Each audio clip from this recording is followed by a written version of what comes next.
think this is what sets George Miller apart and also makes him somewhat of a mentor to other filmmakers, because he you know, in the 70s and the 80s raised that bar in really pulling the camera back and becoming visual and really shooting visual, and not understanding that there was more to a story than just actors, and how the environment kind of influences that. And I think he has a real artistic, he's a painter when it comes to setting cameras and how he shoots things. And so I think to have somebody like that who did that 30 whatever years ago, to come back, have had all this time to think about it, it would only be as great as this, I think, you know. It's a trip, right? I mean, every day we were kind of, you know, what was the luxury of shooting this film was that, you know, you really are in the vehicle, you really are doing the stunts, you really are battling the elements, you kind of are being thrown around. You know, it was a tough shoot, physically a tough shoot, you know. Did you ever get scared?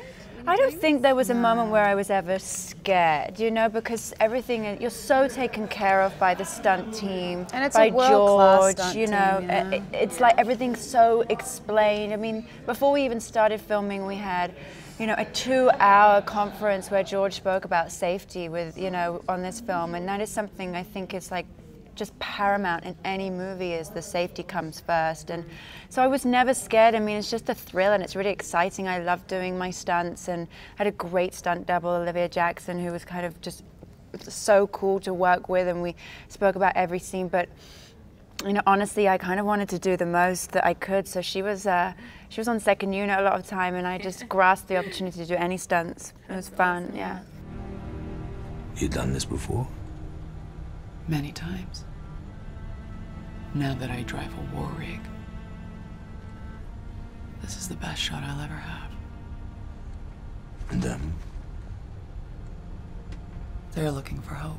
For me, there was just a real truth with how he wanted to thematically use women in the story and utilize them in telling a tale of survival and a tale of, you know, what our role would be in a post-apocalyptic world. And there's a knowledge that George has for the world, just in general, that makes him very aware of our role within that. And so it wasn't a guy going, yeah, I want to just like put you guys on a pedestal and wouldn't that be great?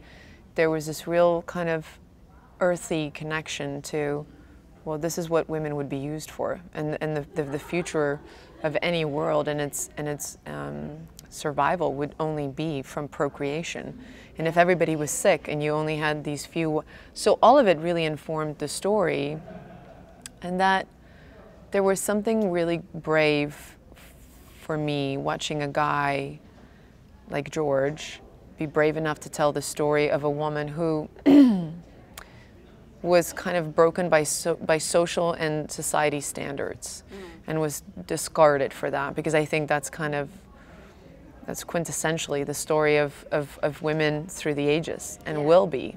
Yeah, I think it's an important subject. It always will be. You know, there's always this struggle and this fight to have equality with men and women. I think that this film symbolizes that and shows that women have the ability to get through difficult odds. You know, like above all, we can prevail. We're all tough in our hearts, and I think that it shows through in the film.